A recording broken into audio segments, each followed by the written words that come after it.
Bien, hoy es 20 de... Estamos a 20 de diciembre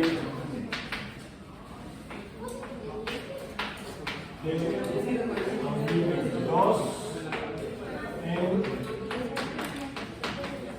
física biológica. En las últimas semanas hemos hablado de dos fenómenos, el de la electricidad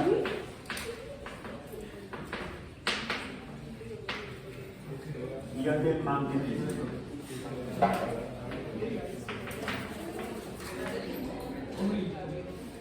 Dijimos que la electricidad es la podemos interpretar como una fuerza porque perturba cosas, una fuerza le ponemos este subíndice E, perturba cosas a las que llamamos cargas. De hecho, las cargas son las que se perturban entre sí.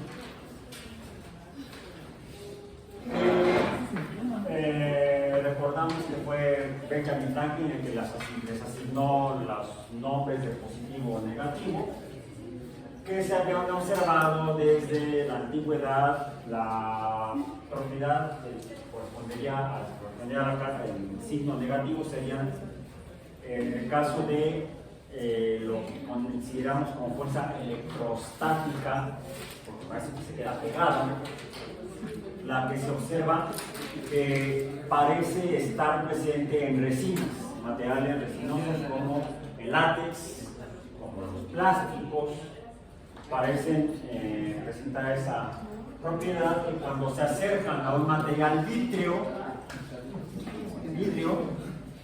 al cual le asignaríamos entonces el signo positivo, se atraen. Pues es una fuerza que presenta, es una perturbación de atracción. Si acercamos un vidrio a un látex frotado, bueno, a un látex sin frotar no pasa nada. Pero si frotamos el látex o frotamos el vidrio, entonces hay una fuerza de atracción que es inversamente proporcional al cuadrado de la distancia que separa al vidrio del látex. Mientras más cerca están, se perturban más, se juntan más. Si acercamos, vimos que si acercamos dos globos de látex frotados, sucedía lo contrario. Al reducir la distancia entre ellos, tendían a separarse más. Entonces, la fuerza puede ser de atracción cuando los objetos presentan propiedades distintas en cuanto a ese tipo de material, que acumulan esas cargas, se pueden cargar los materiales, y se atraen si son materiales distintos, pero se separan entre sí si son materiales semejantes. Dijimos que esto sería una proporcionalidad.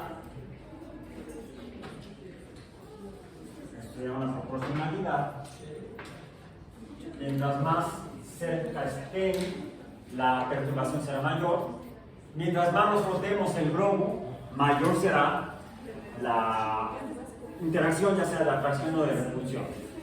Por eso diríamos que hay que cargarlo más, hay que ponerle más de esas supuestas cosas negativas. Para que esto se transforme en una igualdad, necesitamos una constante de proporcionalidad a la que llamaríamos constante eléctrica, que entonces nos permitiría que el producto de las cargas entre el cuadrado de la distancia sea igual a la magnitud de la fuerza. La forma de calcular o de obtener esa constante eléctrica sería midiendo como cantidades de cargas que podamos definir, que podamos medir, cuál es el valor numérico de este producto entre el producto de la medición de la fuerza, puede ser a través de una fuerza mecánica, podemos calcular una fuerza mecánica si conocemos la masa que se está moviendo y cómo se mueve. multiplicado por el cuadrado de la distancia en la cual estaría cambiando su posición en el espacio de esos objetos cargados. Es así como llegamos a obtener la constante. Este fenómeno eléctrico, vimos que estas cargas realmente no se quedan quietas, no están, se las ponemos al globo, pero parece que el globo puede perderlas, parece que se puede mover a otro lado. Y sí, llegamos a la conclusión de que las cargas pueden cambiar su posición en el espacio, moverse. Si se mueven, entonces a este movimiento de cargas le llamamos corriente eléctrica. La representamos con la letra I.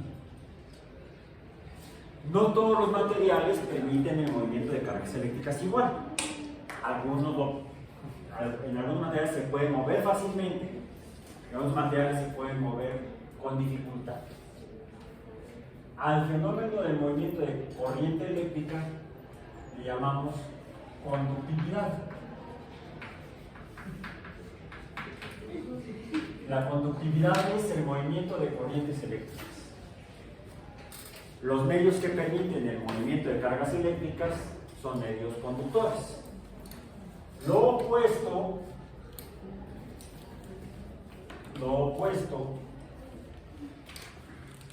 es la resistencia. Entonces, la corriente dependería de qué tan fácilmente o qué tan difícilmente, donde R es la resistencia, A el movimiento de las cargas eléctricas. Entonces, la corriente eléctrica va a depender de la resistencia, pero es de forma inversa. ¿Por qué sería de forma inversa? Porque será grande la corriente si el medio es buen conductor. Si lo opuesto es la resistencia, entonces tiene que ser inverso a la magnitud de esa resistencia o resistividad del medio. Ahora, si esto lo transformo en lo puedo transformar en una igualdad si multiplico el producto de la distancia, el producto de la resistencia por la corriente, y esto me da un valor que es el voltaje. El voltaje, que sería la potencia de esa fuerza que es capaz de mover cosas, la potencia eléctrica.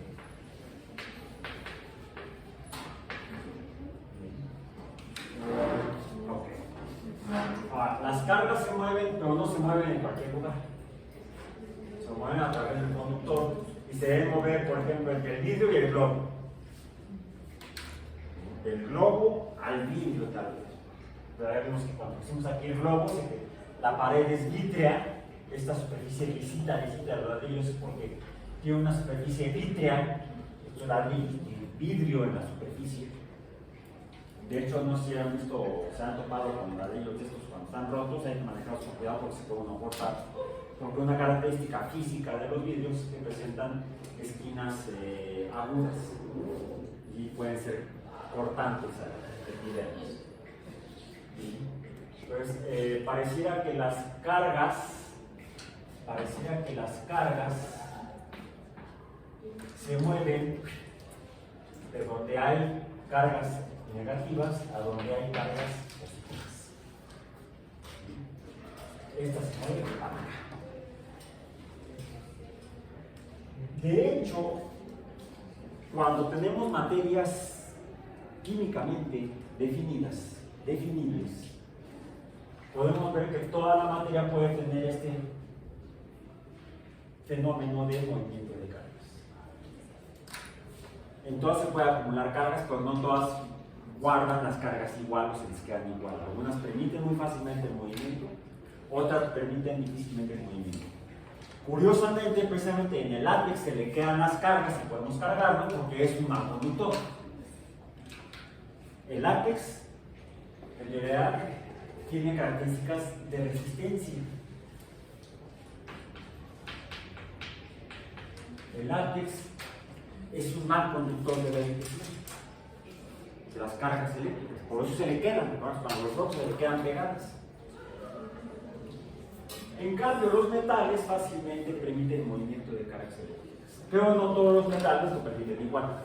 Algunos más, otros menos. Depende de sus propiedades, de su naturaleza química, de la naturaleza de cómo están hechos los átomos, que forman la materia. Aunque ahorita no sabemos qué caramba es un átomo, como lo hemos visto. No lo hemos revisado. Aunque recordemos que previamente en la secundaria nos hablaban de átomos y hasta pasamos los exámenes. Quién sabe cómo decimos, pero lo pasamos.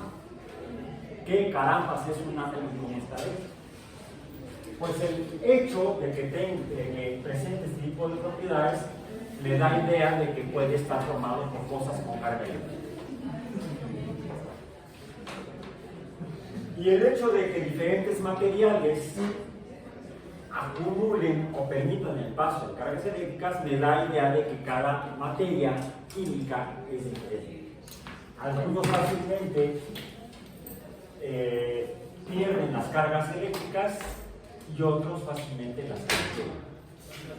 Al fenómeno de el movimiento de la carga eléctrica negativa en particular hacia donde está positivo y el hecho de que llegue al positivo a esta dirección le llamamos reducción.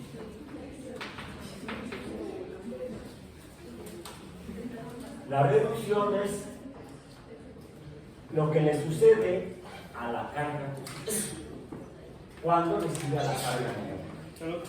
Este se está reduciendo, este se reduce.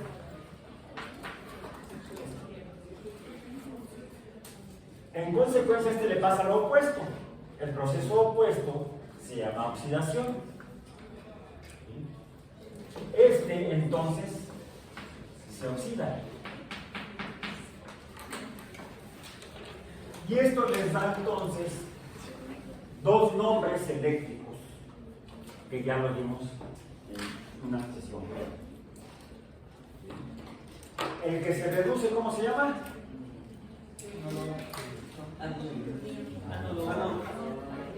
Cátodo.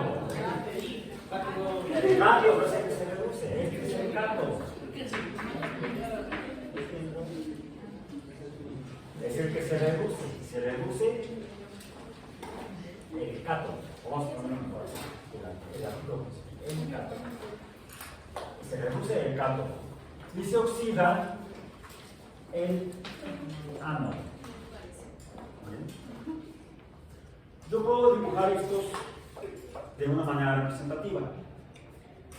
La forma en la que los dibujo de manera representativa es así. Vamos a ponerlo así. Son dos líneas paralelas, pero una más larga que la otra.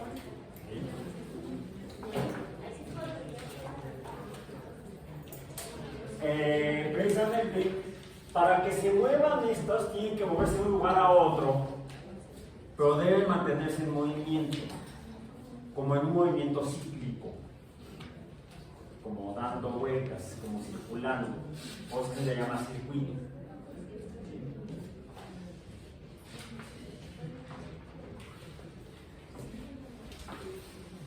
Y para que se muevan, tiene que haber alguien que los empuje. El potencial eléctrico. ¿Sí? Necesitamos aquí un potencial eléctrico.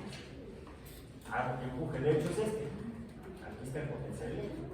Esta diferencia es lo que va a provocar el movimiento eléctrico. Me voy a permitir dibujarlo. ¿Cuáles rayas? Lo voy a poner al revés.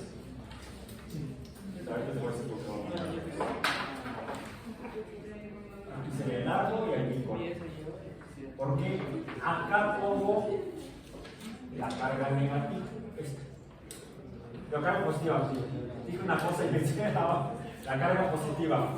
Es un lápiz tonto. Aquí está entonces la carga negativa. La que se mueve para acá. Esta flecha es esta flecha. ¿Sí? Por lo tanto, esta es la corriente. El voltaje es la diferencia entre las cargas negativas de un lado y las cargas positivas, pero por aquí no pueden pasar. Los de adelante corren mucho y los de atrás se quedarán. ¿Sí? Esto es el equivalente a la pila. Esta es la pila. De hecho, puedo hacer una pila cuando tengo esto así.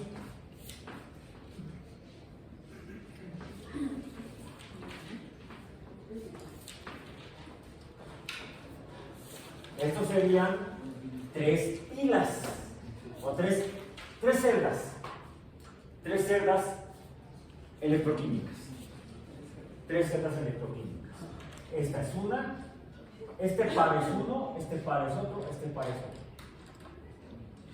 Entonces aquí hay positivo, negativo, positivo, negativo, positivo, negativo. Pueden tener valores iguales o diferentes. Cuando están así, digo que están en serie. Esta tendría el voltaje 1, esta tendría un voltaje 2, esta tendría un voltaje 3. Y el voltaje total es la suma de los 3 voltajes. 1 más voltaje 2 más voltaje 3.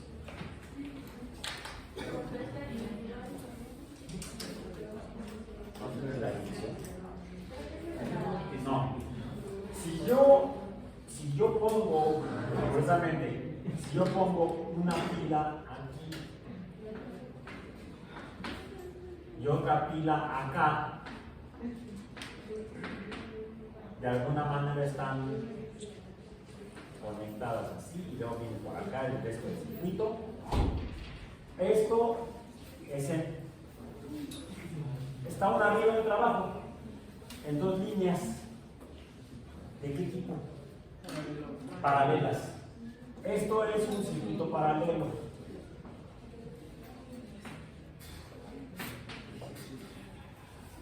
Y aquí los voltajes 1 más 2, más voltaje 2, es igual a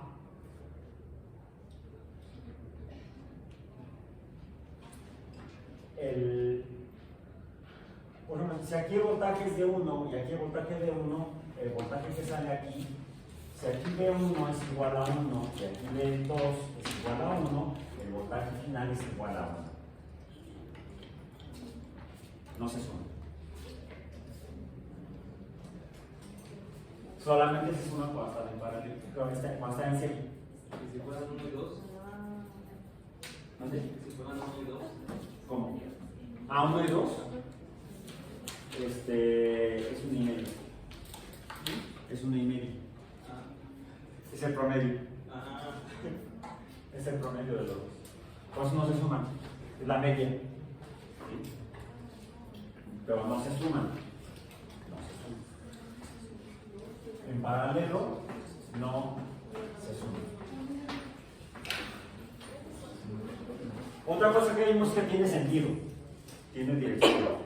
Si yo pongo, como se suman, si yo pongo una así, en contacto con otra así, están en serie, se suman, y si esta vale 1, 2, son iguales, vamos a decir que vale 1, vale 2, esto sería 1 más 1, tiene sentidos opuestos, 1 menos 1 es igual a 0. Si tengo pilas diferentes, de voltaje diferente, y las pongo encontradas, entonces el voltaje va a correr hacia la diferencia que esté de mayor a menor. Porque el voltaje y la corriente eléctrica de eso tienen una dirección, cada una tiene dirección. Entonces, hay aquí entonces una potencia eléctrica que vale a una fuerza eléctrica. Como fuerza eléctrica puede provocar algo, puede hacer trabajo eléctrico. Y esto que tendría aquí un círculo, donde el sentido de las cargas eléctricas negativas se mueven ahí. Del negativo hacia el positivo, del negativo hacia el positivo, del ánodo al cátodo, del ánodo al cátodo. Ok. Aquí tendría la carga negativa, la carga negativa. Recordemos que este sería, entre comillas, la resina, y sería la vitria. ¿Ok? Vidrio. Correcto. Esto fue en cuanto a la electricidad. Por cierto, esta ecuación que tenemos aquí es la ecuación de Coulomb, la que nos permite conocer la constante eléctrica. Vimos el fenómeno del magnetismo, que también es una fuerza porque puede mover cosas. ¿Qué mueve? No mueve cargas eléctricas, mueve polos magnéticos. La fuerza magnética, entonces F subíndice M, será proporcional a el producto de la magnitud de los polos, norte-sur, por ejemplo, entre el cuadrado de la distancia.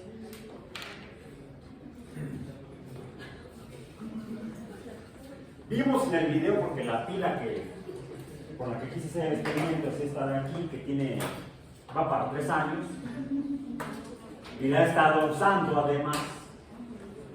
Entonces, cuando se usa la fuerza eléctrica, como toda fuerza, se usa, y entonces la cantidad de capacidad de realizar trabajo o energía disminuye. Es como cuando un objeto pasa hablando de fuerza gravitacional, cuando está de una altura mayor a una altura menor, podrá seguir haciendo trabajo mientras exista esta diferencia de altura en cuanto a la fuerza gravitacional. Que por cierto, recordemos que la gravedad es otra fuerza, F subíndice G, que definimos ya como G mayúscula por el producto de las masas 1 y 2 dividido entre el cuadrado de la distancia. Bien. Eso, por supuesto, proviene de la ecuación de fuerza mecánica, que es la que definimos mediante esta distancia. Sería, por ejemplo, la distancia entre el centro de masa del borrador y el centro de masa de la Tierra. Mientras exista esa distancia, la fuerza gravitacional podrá seguir haciendo trabajo. Mientras menor sea la distancia, menor será el trabajo por realizar. Y seguirá haciendo trabajo mientras pueda seguirse transformando el fenómeno. En el caso de la fuerza eléctrica pasa lo mismo. Las cargas eléctricas van de donde dice negativo a donde dice positivo en el circuito eléctrico. Esta pila estaría aquí así. De este lado estoy viendo aquí negativo, de este lado está positivo, entonces está aquí. Si yo pongo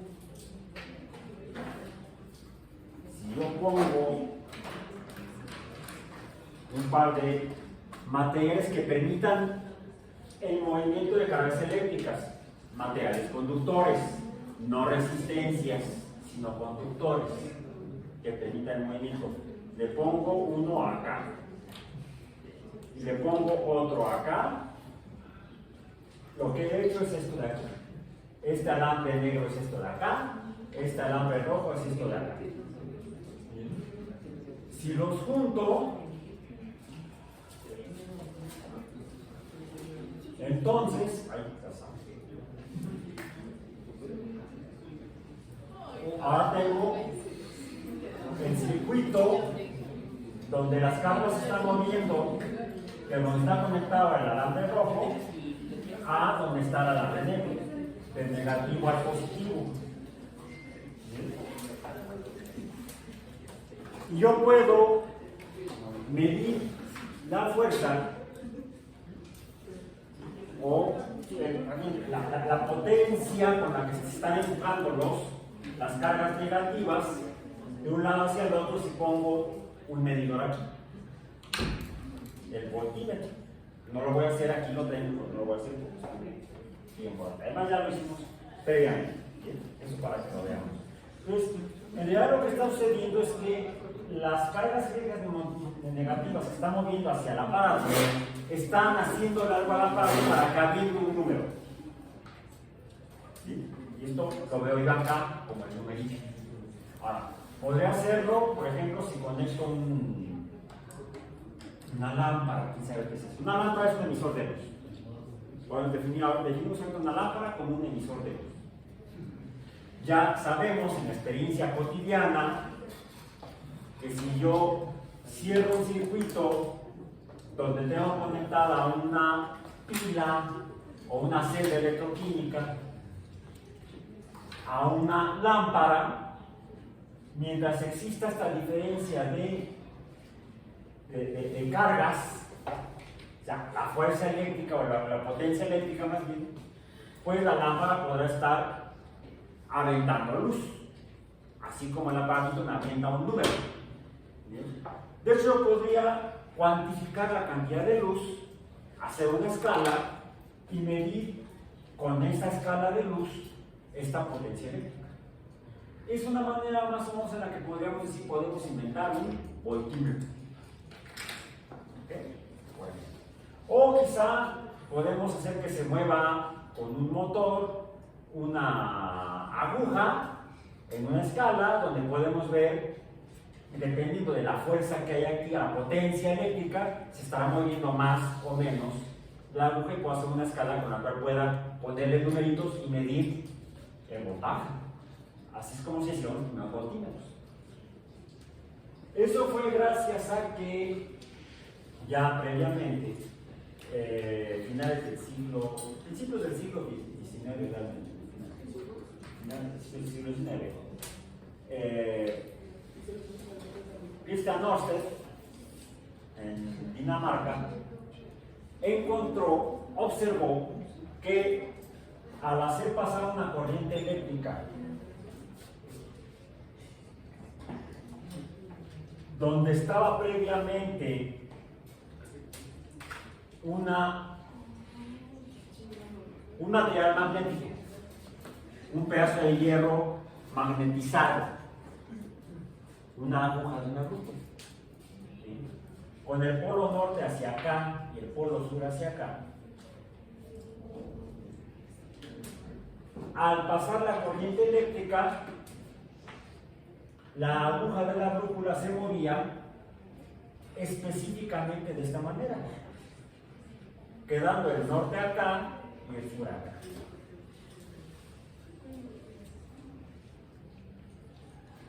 Si volteo la pila, poniendo ahora el positivo del lado derecho y el negativo del lado izquierdo, ahora la corriente iría en el sentido opuesto. Lo que observo es que la brújula se mueve al revés. La aguja de la brújula se mueve al revés. En lugar de moverse, aquí seríamos, si lo miren en contra del sentido de las manecillas del reloj, se estaría moviendo en el sentido de las manecillas del reloj. En palabras, la posición de los polos magnéticos y cómo se pueden atraer o atrapar polos magnéticos. Número uno, se ve afectada por la corriente eléctrica, la cual tiene dirección. Y se mueve en una dirección específica la brújula de la brújula. En palabras, la fuerza magnética también tiene dirección. El magnetismo también tiene dirección, por un lado. Por otro lado, de alguna manera se relacionan estas dos. Esta fuerza magnética entonces la puedo yo calcular si conozco la fuerza eléctrica que está provocando el movimiento de ese material magnético. Y entonces así puedo conseguir esta constante magnética que sería igual a ¿qué? Sería igual a los polos magnéticos, el producto de los polos magnéticos dividido entre la fuerza magnética, que es proporcional al movimiento de esto, por el cuadrado de la distancia. Es decir, la corriente eléctrica puede producir fuerza magnética y entonces puedo medirla aquí y puedo entonces conocer esta constante. Actualmente conocemos estas dos constantes. Bien. ¿Cuál es el valor de esas dos constantes? La constante eléctrica tiene un valor de la constante eléctrica tiene un valor de 9 por 10 a la 9 newtons metros cuadrados entre coulomb cuadrado. Esa ya la habíamos revisado la vez pasada. La constante magnética, la cual puedo calcular mediante la corriente eléctrica, es decir, en función de la corriente eléctrica medida en coulombs, es igual a la constante magnética es igual a 1 por 10 a la menos 7 newtons metros cuadrados entre coulombs por metros entre segundo y todo al cuadrado. ¿Sí? Hasta aquí tenemos dos fenómenos, la electricidad y el magnetismo. Aunque estoy viendo que pareciera que hay una relación entre los dos, hay algún tipo de relación entre ellos, porque la corriente eléctrica puede producir magnetismo, pero también a principios del siglo XIX alguien que repitió y sí le salió el experimento a él, a mí solamente me salió cuando hice el video. El problema es que las pilas que tengo aquí ya están bastante, tienen poca fuerza eléctrica. Entonces, si el movimiento de esto depende de la fuerza eléctrica o del voltaje, y la corriente depende de la fuerza eléctrica de esto, entonces, si esto ya no funciona porque ya no hay diferencia, en este caso de la altura, hablando de ánodos y cátodos, por ejemplo, si yo tuviera un elemento químico que fuera, que aquí lo que tuviera fuera hierro.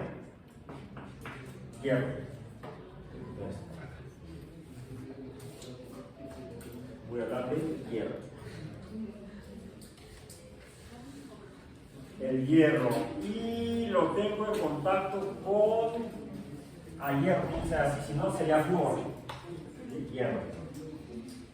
El hierro lo pongo en contacto con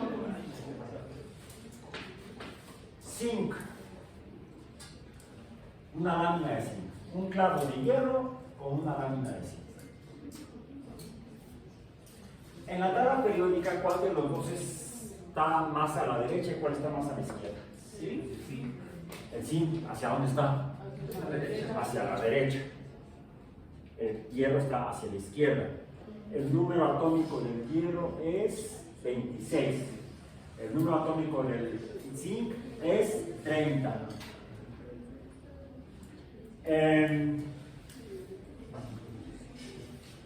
¿Cuál va a perder cargas eléctricas negativas? Hierro. El hierro va a, en este caso, el hierro va a quedar, imaginemos así. Hierro que pierde cargas eléctricas negativas, las dibujamos así, con una E, con un raíz negativo. Y entonces el hierro quedaría así. Porque le estoy quitando negativo, se queda con una carga positiva. El zinc pasa a estar entonces a estar así. Zinc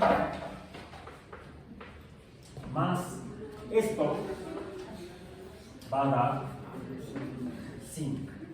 Bien, podemos decir que el zinc a veces está así. Más este que viene acá, queda así. Esta sería una reacción parcial donde el hierro está perdiendo, se está oxidando, y el hierro se oxida. Y ojo, no hay oxígeno. ¿Por qué se oxida si no hay oxígeno? Porque el concepto ya es diferente, ya lo entendemos de manera diferente. La oxidación no depende de la presencia o no de oxígeno, depende de la pérdida de cargas eléctricas negativas. Toda cosa que pierda cargas eléctricas negativas se está oxidando. Eso diríamos que es hierro oxidado, de hierro metálico a hierro ferroso, podríamos decir. Tal vez.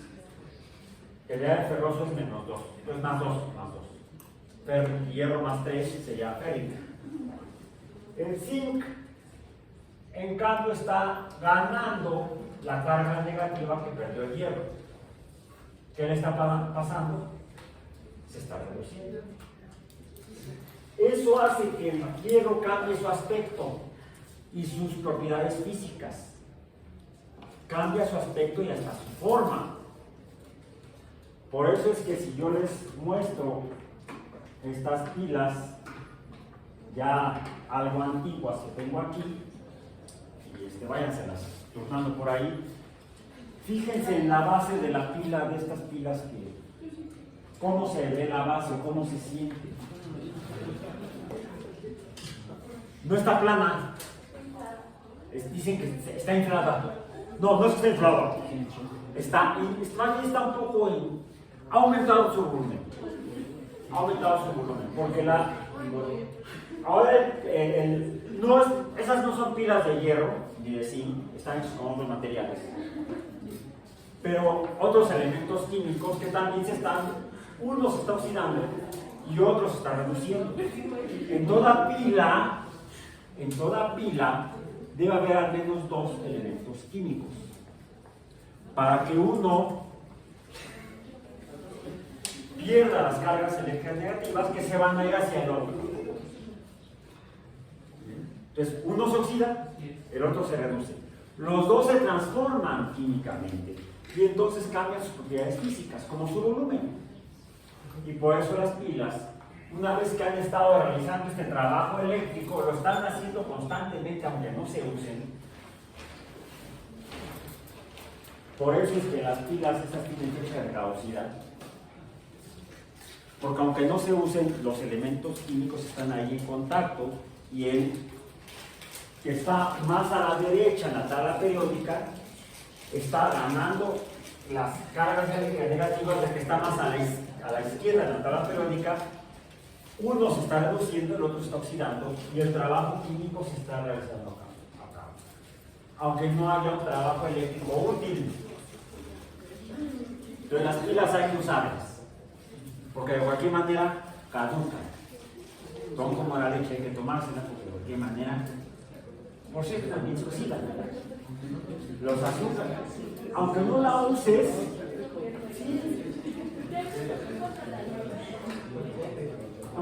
oh, es que ahí está depende de qué esté. Estas son de litio. Estas de menor potencial eléctrico, de menor voltaje. Y lo que ven ahí es una sal de litio. Una sal de litio está oxidada. ¿Sí? la luz de la ventana. Estas hay que manejarlas con cuidado porque la sustancia puede ser dañina para entonces, ¿sabes? Tengo que tirar a depositarlas en la cajita esa que está ahí en el otro edificio donde llegan y se las llevan para tirarlas de la hoja. No, supuestamente se procesa. Entonces, esto está sucediendo siempre que tengamos pares o a veces se ponen más de 2 elementos, ¿vale?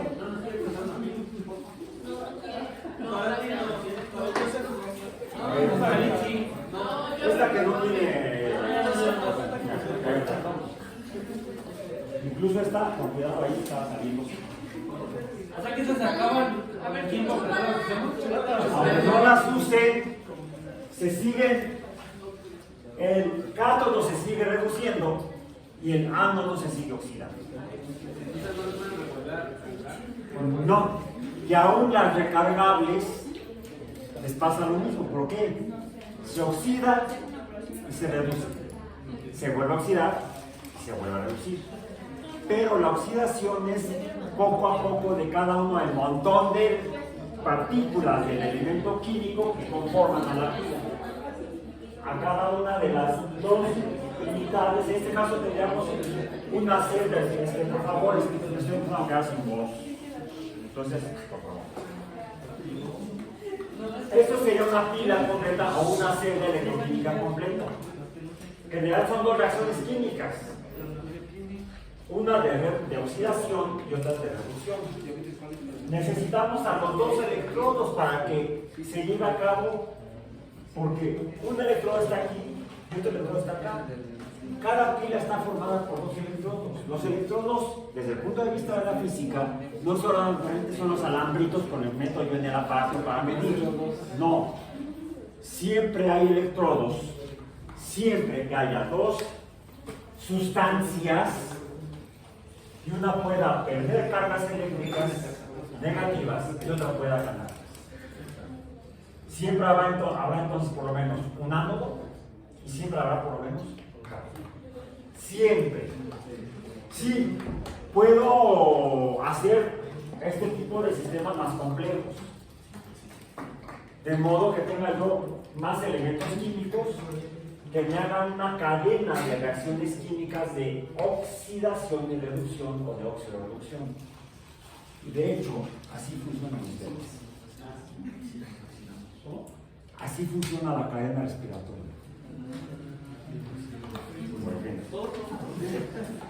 En el caso de la fotosíntesis, en el caso de los quimiótrofos como nosotros, porque el nombre correcto biológico debe ser quimiótrofos. Estamos comiendo materia. Comer materia significa oxidarla. Y esto sucede a nivel celular en dos regiones, vamos a decir, biológicas. En realidad son dos subsistemas celulares. ¿Vale? No. Dos subsistemas. Uno es el citoplasma, donde ocurre la glucólisis, donde la glucosa, una vez que atraviesa la membrana celular, por medio de algo que permita el paso de la glucosa a través de la grasa de la membrana, intenten disolver azúcar de mesa, que es un disacárido, está formado por dos monosacáridos, por dos hexosas, quiero decir dos sexosas, no sé si son otras, dos hexosas. Una es fructosa y la otra es glucosa. ¿Cuál es la diferencia entre ellas? ¿Cuál es la diferencia entre la glucosa y la fructosa? Desde este punto de vista, no desde el punto de vista químico, sino desde el punto de vista físico-eléctrico. Una está más oxidada que la otra. Las cargas parciales, porque no son moléculas con carga eléctrica neta, no son iones. Los azúcares más comunes como estos no son compuestos iónicos. Sí existen químicamente azúcares iónicos, pero no son ninguna de las que usamos como nutrientes. Los más comunes, que no son los únicos, son la glucosa y la fructosa. La diferencia es que la fructosa está más oxidada que la glucosa. Tiene que ver con los átomos que conforman y cómo están unidos entre sí. La fructosa es una cetosa, mientras que la glucosa es una aldosa. Revisen las estructuras químicas de los grupos funcionales para que vean cómo cada átomo de carbono, dependiendo a qué esté unido, está más o menos oxidado en una molécula que en la otra, en estos dos isómeros de hexosas. La glucosa, curiosamente, cuando tomamos sacarosa, que es el azúcar que está en la azucarera o en los alimentos, no es así como entra a la célula, hay que romperla. Hay que romperla en dos, en glucosa y fructosa. Las dos pueden entrar a la célula a través de acarreadores de membrana. No pueden pasar a través de la membrana sola. Intenten disolver sacarosa en cualquier aceite que tengan en casa, en aceite de oliva. No se disuelven, no se mezclan. Los azúcares no pueden pasar a través de la membrana solitos. Requieren acarreadores. Requieren proteínas que les permiten el paso. Así es como funcionan las células. No es enchilame otra. Son sistemas muy complejos. Esta mezcla de sal, de azúcar y aceite se le puede agregar algo para que se disuelva. No importa que hagas, que pares de cabeza, no se pueden mezclar. Es el promedio de las células que son derivadas de parénquima, no las células de transferencia. La entrada de la sacarosa a la célula es por medio de las células de parénquima. Las que son de transferencia. No, eso estás hablando de interacción entre células. No, hablando de una célula individual. Una célula individual, una célula como individuo. No importa el organismo, no importa si es un organismo unicelular o una célula que forma parte de un tejido de un organismo multicelular. La glucosa no puede, o las azúcares no pueden entrar a través de las membranas lipídicas si no hay algo que les permita el paso, que les ayude el paso.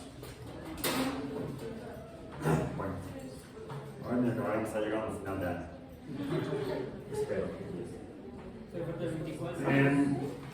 Entonces, cuando entra la glucosa finalmente al citoplasma, lo primero que le sucede es que se oxida de glucosa a fructosa. No mentira. No, sí, de glucosa a fructosa. No mentira, primero se fosforila. Se le pega un fosfato. ¿Cómo están el fósforo y el carbono en la tabla periódica? El fósforo está a la derecha del carbono. Entonces, el carbono, no es directamente carbono, pero el carbono estaría perdiendo cargas electronegativas que se estarían yendo hacia el fósforo que se le pega a la glucosa. Y pasamos de glucosa a glucosa 6-fosfato. Por eso es que se está oxidando. La glucosa es el ánodo.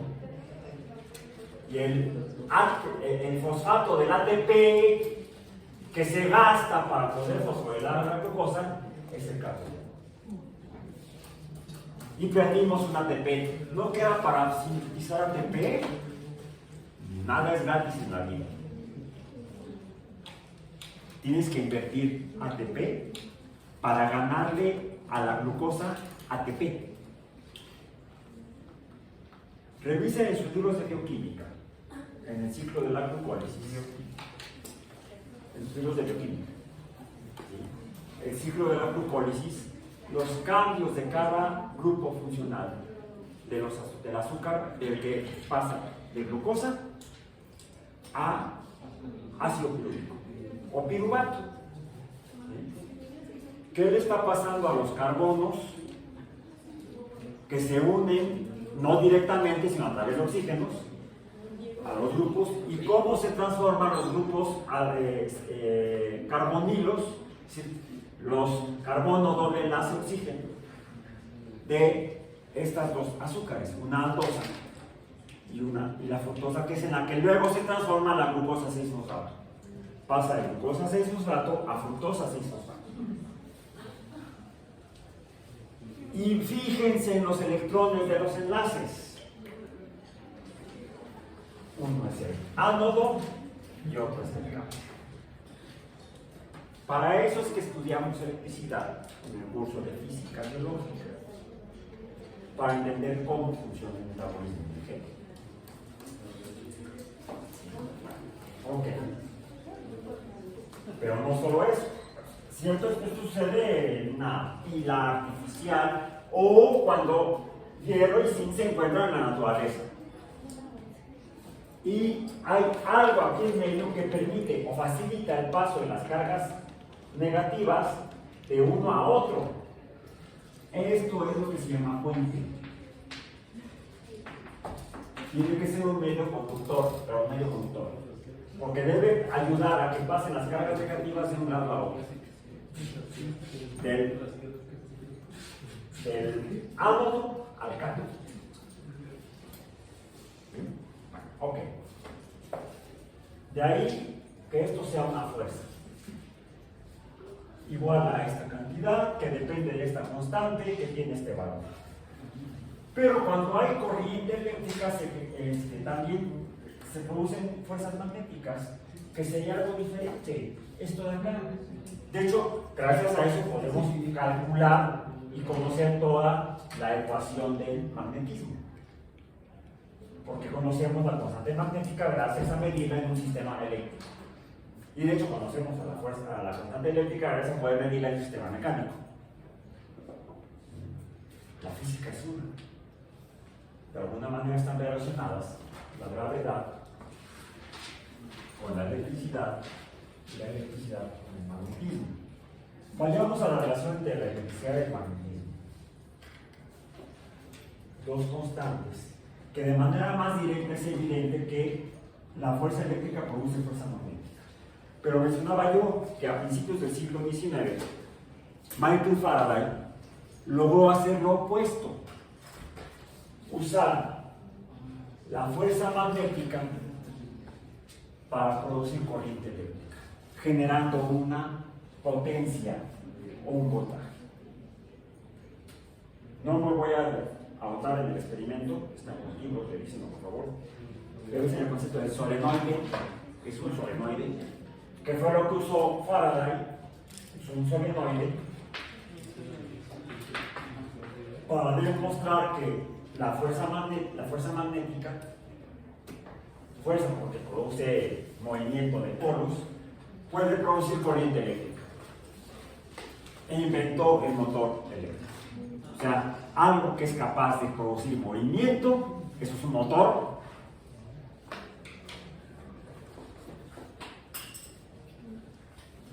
Usando la fuerza magnética para generar fuerza eléctrica, corriente eléctrica.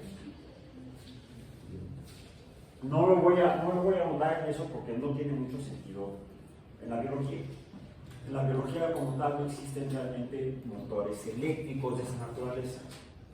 Los motores biológicos, que son los que nos permiten movernos, funcionan de una manera un poco diferente, bastante compleja. Poco diferente, pero muy compleja, porque son a nivel submicroscópico, a nivel molecular. Aunque podemos tratarlos con la física de la mecánica, si los entendemos como resortes, y entonces podemos usar la ecuación de Hooke, la ley de Hooke, para empezar a medir movimientos motrices, fenómenos motrices biológicos. Cerremos entonces esta parte tratando de preguntarnos qué relación hay entre, y si existe alguna relación entre la fuerza eléctrica representada por la constante eléctrica y la fuerza magnética representada por la corriente magnética. Tendría yo que hacer esto.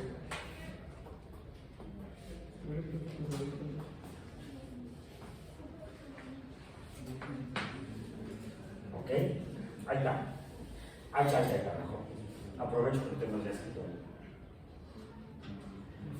9 por 10 a la 9 entre 1 por 10 a la menos 7. ¿Eso cuánto es?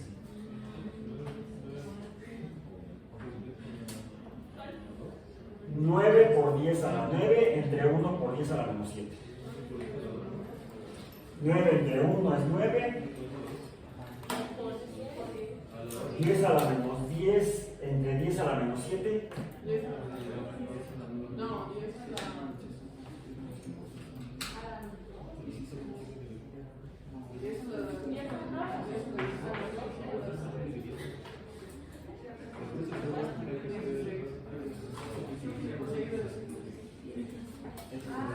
Hay que sumar. Este pasa para arriba y lo sumo y entonces 9 más 7 es 16. Acuérdense, la suma de la división y multiplicación de potencias. La regla. Ahora, newtons entre newtons es igual a 1. No se van a ningún lado. Tampoco se cancelan. Más que esto es tener newtons entre newtons. Esto es igual a 1. Nos malenseñan en matemáticas que se cancelan, que se van, que no es magia, no se van a ningún lado y nadie cancela a nadie. Aquí no tenemos la cultura de la cancelación. Aquí tenemos la cultura de la entendición. Dirían los machos. De la comprensión. N entre N es igual a 1. Cualquier cosa diría entre ella misma es igual a la unidad. Punto. Es matemáticas, no magia. Matemáticas entendidas, razonada. No magia. No recetas de secundaria. Por favor. Colocs al cuadrado de colocs cuadrados igual a 1. Metros cuadrados entre metros cuadrados igual a 1. Me queda segundos cuadrados. Metros entre segundos cuadrados. Metros entre segundos. Metros cuadrados entre segundos cuadrados. Metros cuadrados. Si no, es que se cancela. Este no se cancela. O sea, no es igual a. No es igual a. Este de acá con este de acá y me queda este. Sí, me emocioné con ramitas. Este cuadrado sí queda. Entonces queda metros cuadrados entre segundos cuadrados. ¿Ok? Metros cuadrados entre segundos cuadrados. Y si a esto 9 por 10 a la 16 metros cuadrados entre segundos cuadrados, simplifiquemos. Raíz cuadrada de 9 por 10 a la menos, no, a la menos, no, a la más 16 metros cuadrados entre segundos cuadrados es igual a ¿qué? Ahora sí, metros cuadrados, segundos cuadrados, raíz cuadrada de ellos son nada más metros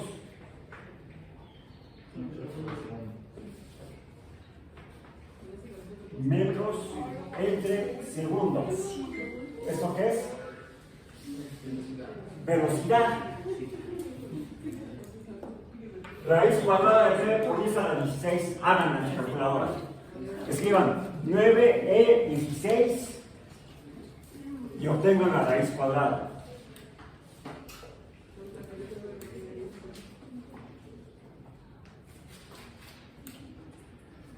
Raíz cuadrada de 9 es 3. Raíz cuadrada de potencia 16 es 4. Los 4 no mentira, es 8. Porque se suman las potencias. Entonces sería 16 entre 2 igual a 8. O sea, 8 por 8, potencia 8 por potencia 8, se suman las potencias, sería 8 más 8 igual a 16. La raíz cuadrada de potencia 16 sería 16 entre 2, es igual a 8. Quiere decir que es un 3 seguido de 8 ceros. 1, 2, 3, 4, 5, 6, 7, 8. Muchos ceros. Espero que no se parezca a su boleto. No, no se parece porque en agua no calificamos con números. Ahí no hay, sea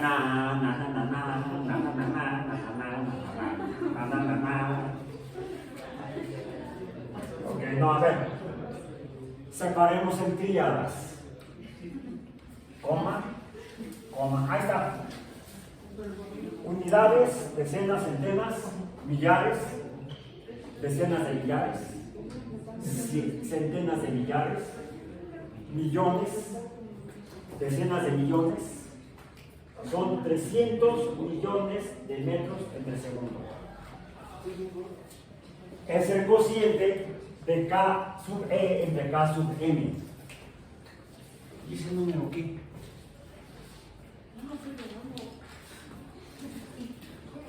¿Ese número qué?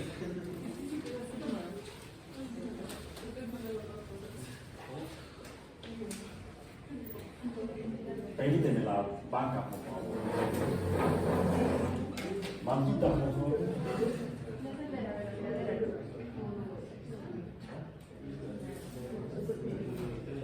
Lo que pasa es que normalmente nos la presentan en kilos, son de a kilo, o sea, en miles, 300.000 kilómetros en un segundo. 300 millones de metros entre segundo es lo mismo que 300.000 kilómetros entre segundo. Es la velocidad de la luz. No es mía.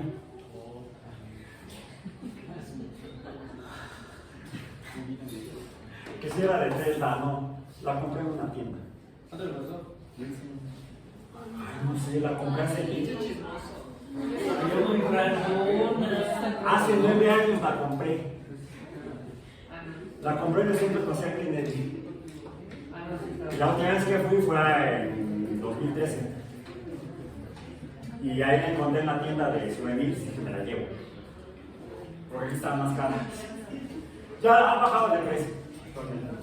¿Sí? Y lo que me gustó es que esta, al ser más pequeña, que luego, yo he visto algunas más grandotas, pero hay un pequeño problema. Esta R. Bueno, esta R. Lo que tengo en el centro es un cátodo. ¿Por qué es un cátodo?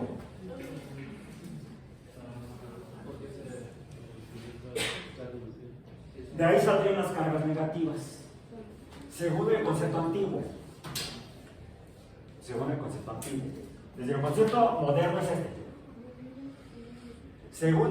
Según el concepto antiguo, desde el siglo XIX, se le llamaba cátodo al de la carga negativa donde salían, y al vidrio se le llamaba ánodo. El vidrio allá, el de carga positiva. Pero todavía funciona. No, está al revés. Está al revés el concepto. Sería el ánodo, el vidrio, el de carga positiva, y ánodo, el de carga negativa. Por eso les digo que tengan cuidado porque es fácil confundirse si uno se basa en el concepto antiguo o si uno revisa libros recientes y entonces tiene el concepto nuevo, que es el concepto reciente, el vigente hoy en día. Pero es importante mencionarlo en términos antiguos porque vamos a observar dos cosas. La primera,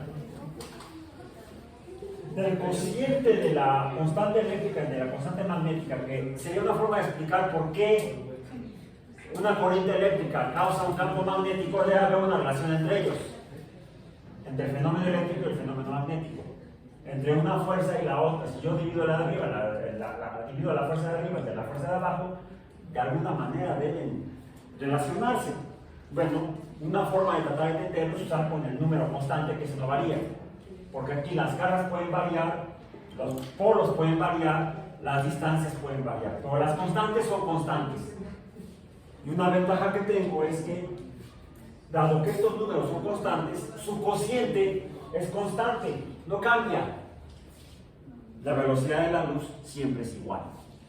Cierto, hay por ahí algunos fenómenos en los cuales pueden modificar la velocidad de la luz porque algo le estaría pasando a la luz cuando se ve sujeta a procesos, a su participación en fenómenos en la naturaleza.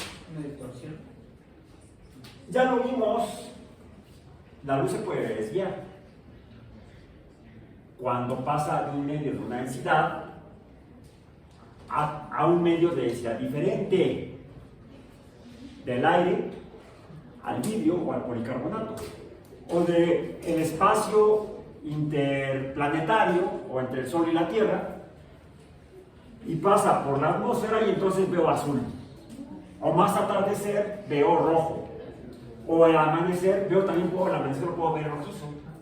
¿Por qué? Porque al llegar la luz del Sol a través del casi vacío del espacio e interactuar con la densidad de los gases de la atmósfera, la luz del Sol se desvía.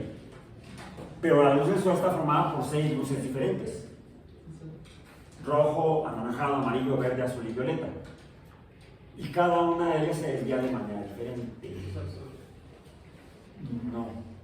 Bueno, sí, pero no exactamente. Unas se desvían más, otras se desvían menos. ¿Por qué? Algo le está pasando a esta velocidad, porque finalmente es una...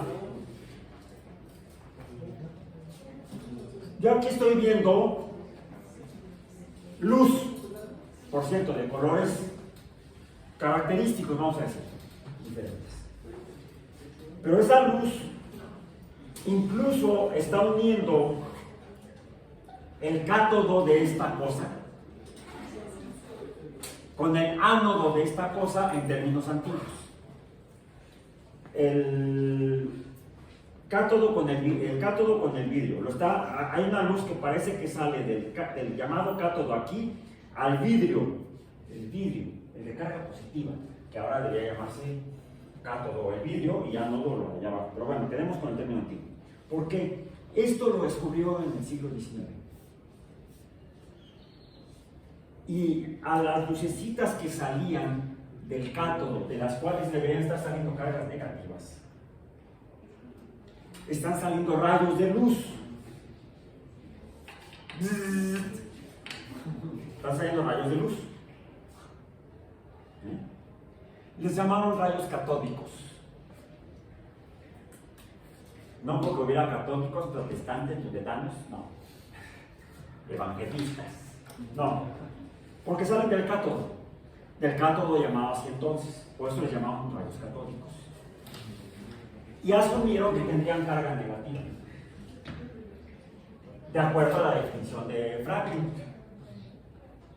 Y entonces dijeron, lo que está pasando por ahí en el rayo son los transportadores de la carga negativa, son los electrones.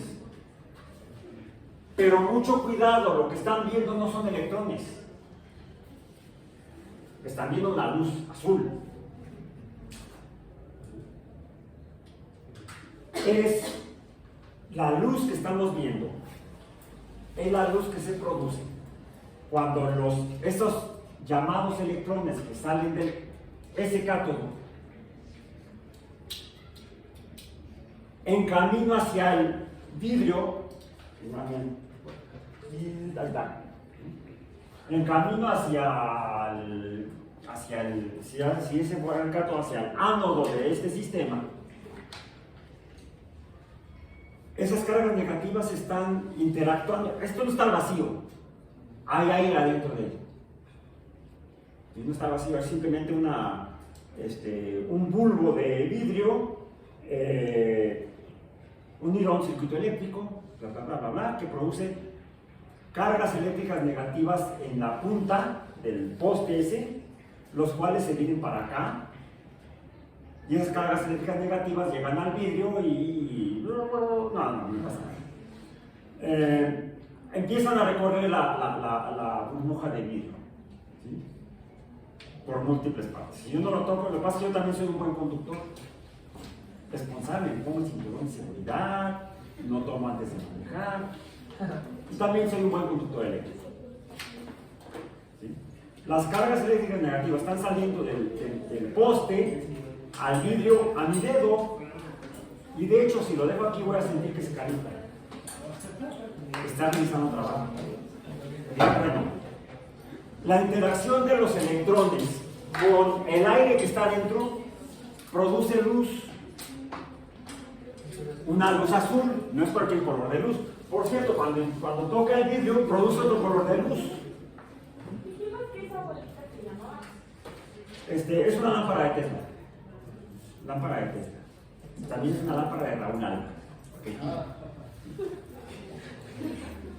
Así, la conocen así, la pueden conseguir en la fundación.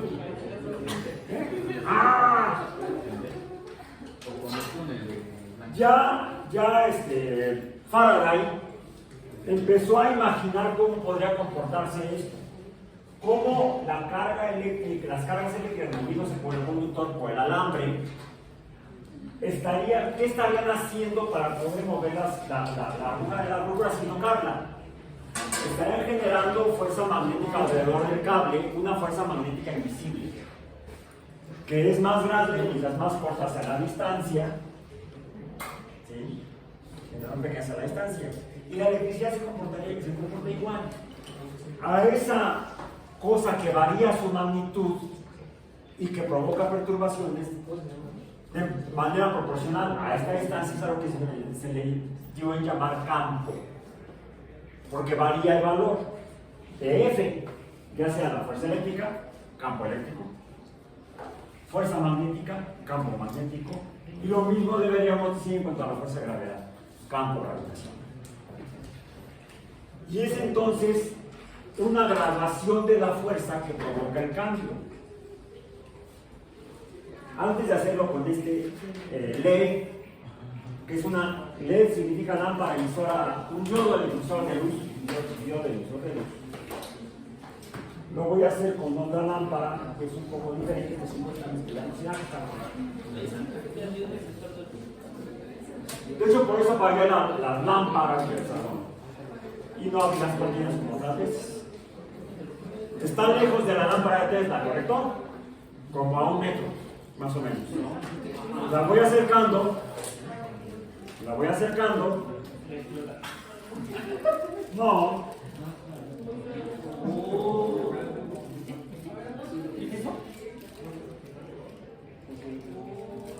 Y mientras más cerca esté, la fuerza será mayor. ¿Pero cuál fuerza? Son estas dos juntas. ¿Y si pone el lado metálico? Espérame. No pasa nada. Cruzamente no pasa nada. Este tiene gas.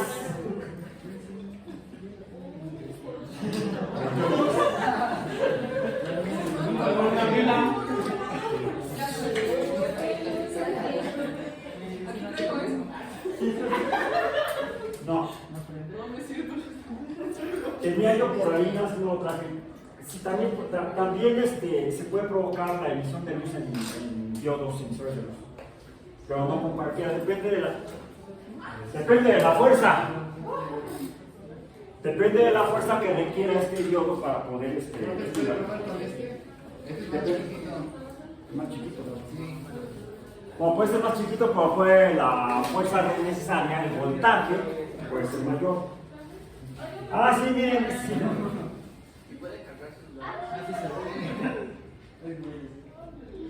Estamos viendo esta R y esa R. Estamos viendo la relación del campo de la electricidad y el magnetismo funcionando juntos. Y esto es el electromagnetismo. ¿Cómo se hace? Si pones tu dedo, pues ya serás más que te no pasa nada, lo estoy deteniendo.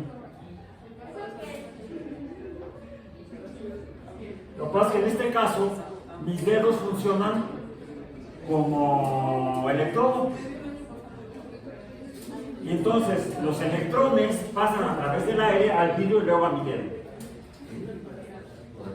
Pues bueno, podemos ver el campo como en realidad es tridimensional. Está aquí aunque no lo veamos, el campo electromagnético. Ahora, por un lado, ese sería el campo electromagnético.